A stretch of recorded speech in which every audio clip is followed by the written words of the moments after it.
मैं गरिमा अग्रवाल आप सभी का वंदन करती हूँ, अभिनंदन करती हूँ। आज के वीडियो में हम आपके लिए लेकर आए हैं माही चौथ यानी तिल चौथ के उद्यापन की विधि। माही चौथ दो बड़ी चौथ में मानी जाती है और अधिकतर सुहागन महिलाएं करवा चौथ के व्रत की तरह ही यह व्रत भी जरूर रखती हैं। इस चौथ के उद्यापन के लिए सबसे पहले आप यदि महिलाओं को भोजन घर पर करवाना चाहते हैं तो 14 महिलाओं को निमंत्रण पहले ही दे दें, और यदि आप परोसा दे रहे हैं तो निमंत्रण देने की आवश्यकता नहीं होती है। सभी 14 महिलाओं के लिए आप कोई भेंट जरूर लें, जैसे कोई भी सुहाग का सामान, कोई बर्तन, मेहंदी के पैकेट, ब्लाउज पीस आदि कोई भी ऐसा सामान आप देना चाहें वह ले सकते हैं और उनमें रुपए जरूर रखें। एक सासू माँ का बेस तैयार करें जिसमें साड़ी, ब्लाउज, पेटीकोट, सुहाग का सामान, बिछिया, पायल, चूड़ा आदि जो भी गहना आप रखना चाहें रखें। ससुर जी के कपड़े रखें और रुपए रखें। इस तरह से हमारी यह चौथ के व्रत के उद्यापन की तैयारी हो गई है। अब चौथ व्रत के एक दिन पहले मेहंदी लगाएं तथा चौथ व्रत के दिन सिर धोकर स्नान करें। उसके बाद में तिल कुटा तैयार करें जो कि कच्चे तिल और गुड़ को कूटकर मिलाकर बनाया जाता है। इस तिल कुटे के बिना तिल चौथ का उद्यापन अधूरा माना जाता है, इसीलिए आप तिल कुटा जरूर तैयार करें।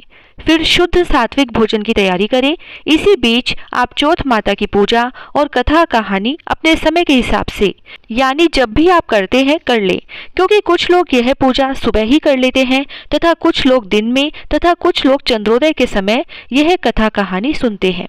लेकिन यदि आप परोसे दे रहे हैं तो पूजा सूर्यास्त से पहले ही कर ले ताकि आप सभी महिलाओं को समय पर भोजन पहुंचा सके।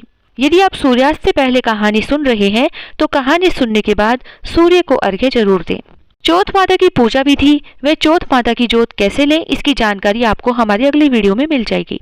अब आप जब भी कहानी सुने उस समय 14 थाली या पत्तल तैयार करें जिसमें 2-2 पूड़ी और थोड़ा थोड़ा तिलकुटा जरूर रखें। सासू माँ का बेस रखें और जो भी भेंट देने का सामान आप महिलाओं को दे रहे हैं वह सब भी रख लें।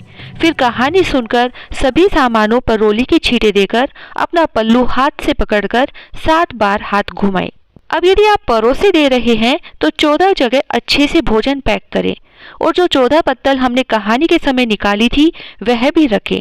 फिर महिलाओं के घर पर परोसे और भेंट का सामान और रुपए भिजवा दें। और यदि आपने घर पर खाने का निमंत्रण दिया है तो चंद्रमा को अर्घ्य देकर भोजन करवाएं। जिन महिलाओं का व्रत नहीं है उन्हें आप चंद्रोदय से पहले भी भोजन करवा सकते हैं। चंद्रोदय के समय तिल कुटे से चंद्रमा को अर्घ्य देने के बाद तिल कुटा से ही सासू माँ के लिए बायना निकालें। फिर सासू माँ का बेस और बायना सासू माँ को देकर पैर छुएं और सभी को भोजन करवाने के बाद स्वयं भोजन करें और स्वयं भी भोजन में तिल कुटा जरूर खाएं। इस तरह से बहुत ही सरल विधि से तिल चौथ का उद्यापन आप कर सकते हैं।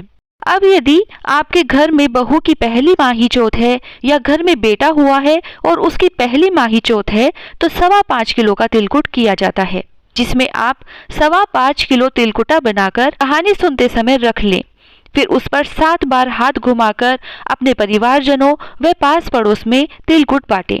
लेकिन यदि आपके यहाँ तिलकुट नहीं बांट सकते हैं या ज्यादा बांट सकते हैं तो कम ज्यादा कर सकते हैं, क्योंकि आजकल बड़े शहरों में लेना देना कम ही रहता है, तो आप सबसे कम 1.25 पाव तिलकुट कर सकते हैं। पर इतना तो जरूर करें और कम से कम 1 या 2 लोगों को जरूर बांटें।